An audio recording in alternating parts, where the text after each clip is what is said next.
नमस्कार दोस्तों, मेरा नाम है आकाश और आज हम लोग बात करेंगे अमेरिकन बैंकिंग सिस्टम के बारे में। कैसे आप अपना अकाउंट खुलवा सकते हैं एज एन इंटरनेशनल स्टूडेंट, क्या क्या सर्विसेज मिलती हैं और किन किन बातों का आपको ध्यान रखना चाहिए जब आप अपना बैंक अकाउंट खुलवाते हैं। तो जानते हैं सारे सवालों के जवाब इस वीडियो में, तो स्टे ट्यून्ड। ओके, तो मैं जितने भी पॉइंट्स के बारे में बात करूंगा मैं उसको एज ए टाइम स्टैम्प बना के नीचे डिस्क्रिप्शन बॉक्स में डाल दूंगा। तो इन केस अगर आपको कोई टॉपिक जल्दी से देखना है तो आप वीडियो स्किप करके डायरेक्टली उस पॉइंट पे जाके अपना रिलेटेड टॉपिक देख सकते हैं। तो चलिए पहले पॉइंट के बारे में बात करते हैं, जो कि है डॉक्यूमेंट्स।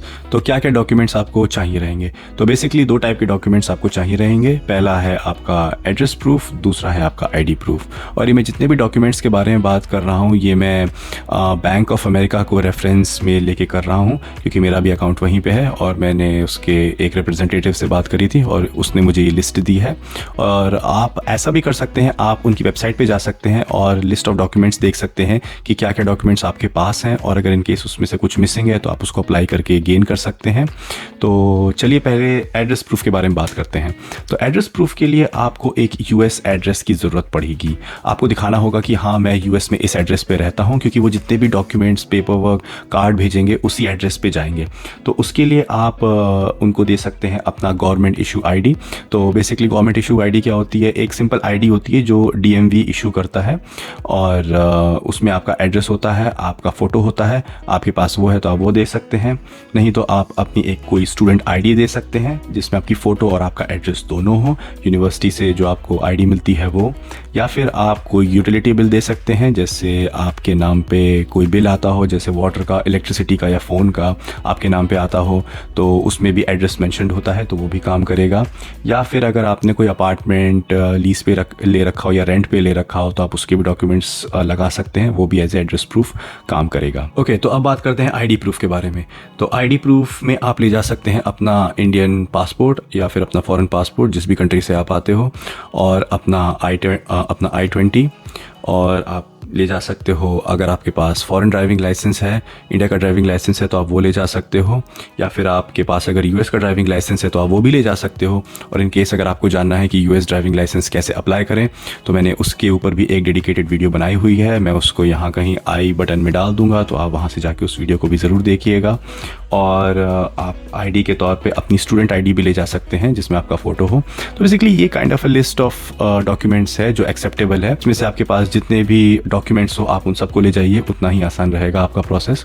और सोशल सिक्योरिटी आपको नहीं ज़रूरत है। सिर्फ 2 बैंक ऐसे हैं जो आपसे सोशल सिक्योरिटी नहीं मांगेंगे आपका अकाउंट खोलते वक्त, जो कि है बैंक ऑफ अमेरिका और चेस। रेस्ट आप किसी भी बैंक में जाएंगे तो वो लोग आपसे सोशल सिक्योरिटी नंबर मांगेंगे। और अगर आपको नहीं पता कि सोशल सिक्योरिटी नंबर क्या होता है तो उसके ऊपर भी मैंने एक डेडिकेटेड वीडियो बनाई हुई है, मैं उस वीडियो का लिंक डिस्क्रिप्शन बॉक्स में डाल दूंगा, तो आप वहाँ पर जाके उसको भी देख सकते हैं कि सोशल सिक्योरिटी नंबर क्या होता है और उसको कैसे आप अप्लाई कर सकते हैं। तो ये कुछ लिस्ट थी डॉक्यूमेंट्स की जो आपको रिक्वायर्ड होती है अपना बैंक अकाउंट खोलने के लिए। ओके, तो नेक्स्ट पॉइंट जिसके बारे में बात करने वाला हूँ वो है टाइप्स ऑफ अकाउंट। यहाँ पे कितने टाइप के अकाउंट होते हैं? तो बेसिकली यहाँ पे यूएस में 2 टाइप के अकाउंट होते हैं, चेकिंग अकाउंट और सेविंग अकाउंट। चेकिंग अकाउंट जिसको हम लोग इंडिया में करंट अकाउंट भी कहते हैं, तो यहाँ पे उसको चेकिंग अकाउंट कहते हैं। और इंडिया में यूजुअली जैसे हम लोग एक अकाउंट खुलवा लेते हैं सेविंग्स अकाउंट, और उसी में सारी ट्रांजेक्शन्स डाल देते हैं, जो भी हम यूज़ करते हैं सारा हम लोग का सेविंग से काम चल जाता है। पर यहाँ पे ऐसा नहीं होता है, यहाँ पे आपको वो सब करने के लिए एक चेकिंग अकाउंट खोलना पड़ेगा। तो बेसिकली आपकी जितनी भी डे टू डे स्पेंडिंग होएगी, आपकी ग्रोसरी परचेजेस, आपके आपका गैस, आपका जो भी आप कुछ खरीदोगे डे टू डे में, आपको उसके लिए चेकिंग अकाउंट की ज़रूरत होगी। और चेकिंग अकाउंट जब आप खोलोगे तो उसके लिए आपको एक अलग से क्रेडिट कार्ड के लिए अप्लाई करना पड़ेगा। आपको अलग से अप्लाई करना पड़ेगा, वो लोग ऑटोमेटिकली नहीं देंगे।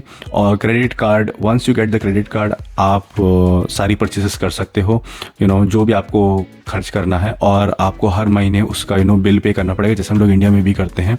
और इसका फ़ायदा ये होता है कि आपकी क्रेडिट हिस्ट्री बिल्ड होती है, और क्रेडिट हिस्ट्री यूएस में बहुत ही ज़्यादा इंपॉर्टेंट है। यहाँ पे क्रेडिट हिस्ट्री, क्रेडिट स्कोर ही आपका सब कुछ होता है।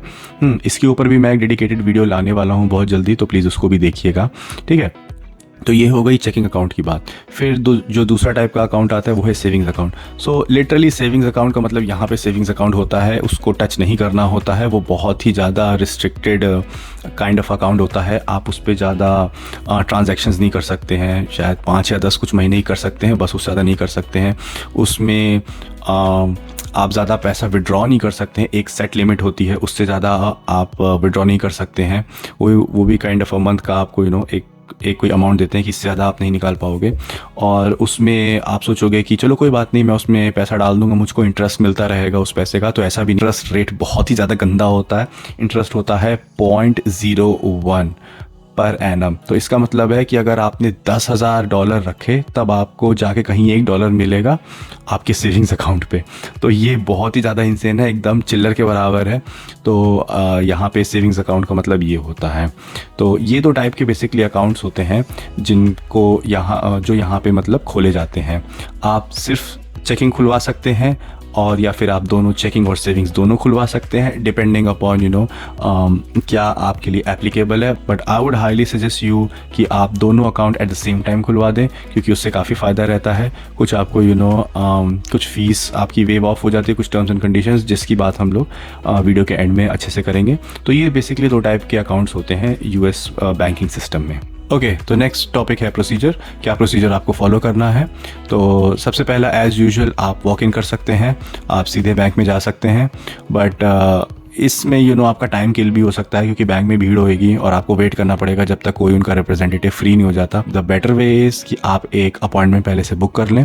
आप जिस भी बैंक में अपना अकाउंट खुलाने वाले हैं, आप उसकी वेबसाइट पे जाके एक अपॉइंटमेंट बुक कर सकते हैं, या फिर आप उनके कस्टमर केयर रिप्रेजेंटेटिव को फ़ोन करके भी एक स्लॉट बुक कर सकते हैं। तो इससे फ़ायदा ये होता है कि आपका टाइम बचता है। जो आपका टाइम होता है आप उस पर जाइए, आपके लिए बंदा ऑलरेडी वेट करता रहेगा और आपका काम जल्दी से हो जाएगा। तो I would highly suggest you to book an appointment, और तब आप जाएं और आप अपने साथ अपने सारे डॉक्यूमेंट्स ले जाएं और सारे ओरिजिनल ले जाएं। फ़ोटोकॉपी की ज़रूरत नहीं है, वो वहाँ पे सब आराम से कर देते हैं। और कुछ इनिशियल डिपॉजिट ले जाएं। इनिशियल डिपॉजिट आप पूछ लीजिएगा, मे बी आप अराउंड $500 तक ले जाइए, क्योंकि वो इनिशियल डिपॉजिट ज़रूरी होता है आपका अकाउंट खोलने के लिए। तो बस आप जाएंगे, आपको कोई रिप्रेजेंटेटिव आपका सारा काम कर देगा, बहुत आसानी से हो जाएगा, कोई दिक्कत नहीं होगी। सब आपको टर्म्स एंड कंडीशन समझा दी जाएगी कि आपको किन किन बातों का ध्यान रखना है, कौन कौन सी फैसिलिटी उनका बैंक देता है, और लाइक वगैरह वगैरह वगैरह। तो बहुत स्मूथली प्रोसेस हो जाएगा आपका। अराउंड 20-25 या आधे घंटे में आपका यू वुड बी डन। आपको वो लोग कार्ड भी दे देंगे, अगर उनके पास डमी कार्ड अवेलेबल होएगा तो वो लोग डमी कार्ड भी आपको उसी वक्त दे देंगे, और rest of the paper work आपके मेल में आ जाएगा, और आप बस यूर ऑल सेट। ओके, तो नेक्स्ट पॉइंट, तो किन बातों का आपको ध्यान रखना है जब आप अपना बैंक अकाउंट खुलवाएं? तो जैसे यहाँ पे कुछ टाइप की फ़ीसेस होती हैं। जैसे एक होती है मिनिमम बैलेंस। आपको मिनिमम बैलेंस कुछ मेंटेन करना पड़ता है अपने अकाउंट में, और अगर आप उसको नहीं मेंटेन करोगे तो आपको वो आपको चार्ज लगा देंगे। यूजुअली मिनिमम बैलेंस या $200 या $300 होता है, तो आपको वो मेंटेन करना होता है। और आप उसको वेव ऑफ भी कर सकते हो। कुछ टर्म्स एंड कंडीशंस होती हैं जिनको फुलफ़िल कर दो अगर आप, तो आप पे वो चार्ज नहीं लगेगा। जैसे होता है, अगर आप चेकिंग या savings at the same time अगर आप खुलवाते हैं तो आपको मिनिमम बैलेंस मेंटेन करने की ज़रूरत नहीं होती है। या फिर अगर आप अपने अकाउंट में डायरेक्ट डिपॉजिट, अपनी सैलरी डायरेक्ट डिपॉजिट करवाते हैं, तब भी होता है कि आपको मिनिमम बैलेंस की जो फ़ीस होती है वो हट जाती है। तो ये कुछ सर्टेन टर्म्स एंड कंडीशंस होते हैं। जब आप अपना अकाउंट खुलवाने जाए तो अपने रिप्रेजेंटेटिव से इस बारे में ज़रूर बात करें कि मतलब मिनिमम बैलेंस की क्या टर्म्स एंड कंडीशंस हैं और उसको हम लोग वेव ऑफ कैसे कर सकते हैं। तो आपको सब डिटेल में बता देगा कि आप ऐसे ऐसे इसको वेव ऑफ कर सकते हैं, और आप देख लीजिए कि आप कौन सी कंडीशन फुलफ़िल कर सकते हैं इसको हटाने के लिए। नेक्स्ट है, आप ऑफ़र्स ज़रूर चेक करिए। जब भी आप किसी बैंक में जाते हैं अकाउंट खुलवाने के लिए, तो यूजुअली किसी ना किसी टाइप का ऑफ़र चल रहा होता है, कि चेकिंग्स एंड सेविंग्स अकाउंट दोनों एक साथ खुलाइए और आपको $100 का कैशबैक मिलेगा या $200 का कैशबैक मिलेगा। या फिर अगर आप अपने अकाउंट के फर्स्ट 30 या 60 डेज़ में अगर आप अपनी सैलरी उसमें क्रेडिट कराना शुरू कर देते हैं, डायरेक्ट डिपॉजिट कराते हैं, तब भी आपको कुछ कैशबैक मिलता है। तो ऑफ़र्स के लिए ज़रूर पूछिए, और ऑफ़र्स का थोड़ा सा वेबसाइट पर जाके आप थोड़ा सा अपना खुद की रिसर्च कर सकते हैं कि कौन सा बैंक ज़्यादा अच्छा ऑफ़र दे रहा है। तो ये कुछ चीज़ें हैं जिनका आपको ध्यान रखना चाहिए before you try to open a bank account in US. Okay, तो ये कुछ पॉइंट्स थे जिनके बारे में मैं बात करना चाहता था. आई होप आपको ये वीडियो अच्छी लगी होगी, और अगर आपको इस वीडियो से कुछ नई जानकारी मिली तो please I would highly suggest you to like and share this video. और मैं ऐसे ही आपके लिए नए नए वीडियोज़ लाता रहूँगा. वीडियो यहाँ तक देखने का आप सबका बहुत बहुत धन्यवाद, and I highly appreciate your time. Thank you so much.